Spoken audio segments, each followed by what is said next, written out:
उसकी basic cause ये है कि जो अभी दरगाह को लेकर कंट्रोवर्सी बनी हुई है और भ्रांति की बयानात जो हैं वेरियस चैनल्स पे और उस पे आ रहे हैं, उसको देख करके मेरे को खुद मंजर आम पर आना पड़ा कि फैक्चुअल पोजीशन आप लोगों के नोटिस में ला दी जाए ताकि ये जो बयानात आ रहे हैं इसके ऊपर अंकुश लग सके और जो वस्तु स्थिति है और जो सही हिस्ट्री है वो पब्लिक के नोटिस के अंदर पब्लिक के सामने आ जाए।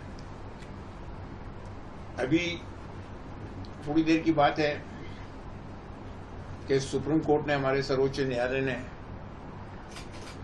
संभल को लेकर के जो ऑर्डर पारित किया है उसके लिए मैं पूरी प्रशंसा करता हूँ, धन्यवाद देता हूँ और लोगों से ये अपील करता हूँ कि वो इस आधार पे अमन और शांति बनाए रखें और अपनी ओर से ऐसा कोई काम नहीं करें कि जिससे कंट्रोवर्सी पैदा हो। हमारे पास लीगल अधिकार हैं, हम कोर्ट में जाएं, देख लो कोर्ट ने हमारी बात को माना, एक्सेप्ट किया और ऑर्डर पारित किए। इसी तरह से अजमेर की दरगाह के सिलसिले के अंदर ये कंट्रोवर्सी की गई है कि हरबिलास शारदा साहब की किताब है, ये 1910 में लिखी गई, 1920 में इसका री एडिशन हुआ, 1940 में फिर इसका हुआ।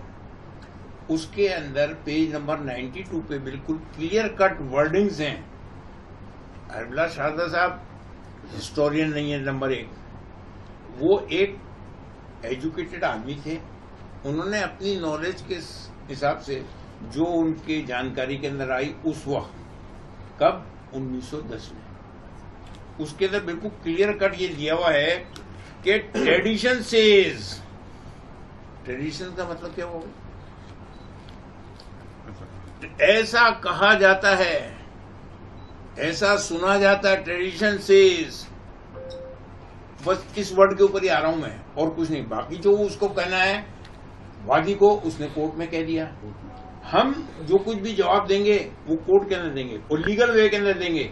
हमारी भी एडवोकेट्स का पैनल है, अजमेर का अलग है, हाई कोर्ट का अलग है, सुप्रीम कोर्ट का अलग है। हम उनसे चैनल बनाए हुए हैं, हो सकता है वो आ जाए यहाँ पर। इसी दरगाह का जो 800 साल का इतिहास है, जब गरीब नवाज रहमतुल्लाह अलैह का एक्ट गवर्नमेंट ऑफ इंडिया पास कर रही थी, एक्ट नंबर 36 1955, उससे पहले 1950 के अंदर गवर्नमेंट ऑफ इंडिया ने इलाहाबाद हाई कोर्ट के सिटिंग जज जस्टिस गुलाम हसन की अध्यक्षता में एक आयोग बनाया और दरगाह के माल एडमिनिस्ट्रेशन को लेकर के उसके ऊपर इंक्वायरी की। उसके अंदर जब उन्होंने यहाँ आकर के पूरी जानकारी ली, खोजबीन की, मालूमात की, डॉक्यूमेंट्स देखे और पुराने दस्तावेज की रोशनी के अंदर उन्होंने जो अपनी रिपोर्ट सबमिट की वो गवर्नमेंट ऑफ इंडिया के पटल पे है 1950 की। ये इंक्वायरी कमेटी रिपोर्ट है, ये इसका लेना चाहे आप फोटो ले सकते हैं। इसका पेज नंबर 18 के ऊपर बिल्कुल क्लियर कट वर्डिंग्स हैं कि उस जमाने में ये सब कच्चा था।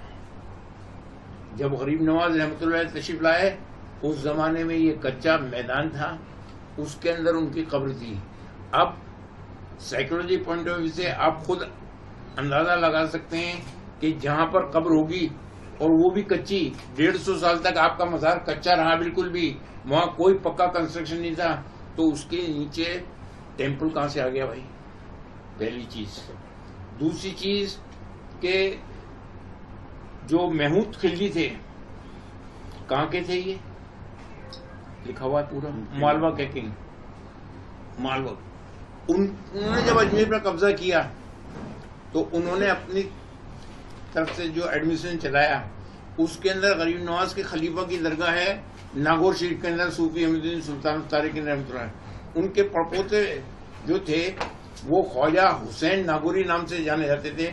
उनसे उस महमूद खिलजी की बहुत ज्यादा अकीदत थी, तो किसी फंक्शन के अंदर उनको उन्होंने खूब इनाम वगैरह दिए, तो उन्होंने उस पैसे को यहाँ ला करके ख्वाजा साहब का गुम्बद बनाया, ये जो जिसको आप जन्नती दरवाजा कहते हैं वो बनाए, और जो कच्चे मजार थे उसको पक्का किया। ये उस 150-200 साल के बाद में बना है।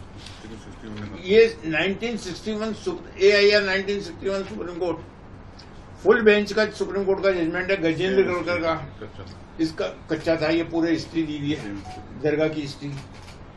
जो एक्ट को चैलेंज किया गया था उसके अंदर ये पूरी हिस्ट्री दी हुई है कि क्या था वहां पर, क्या नहीं था, ये क्लियर कट मौजूद है। इसी तरह से जो दूसरा अभी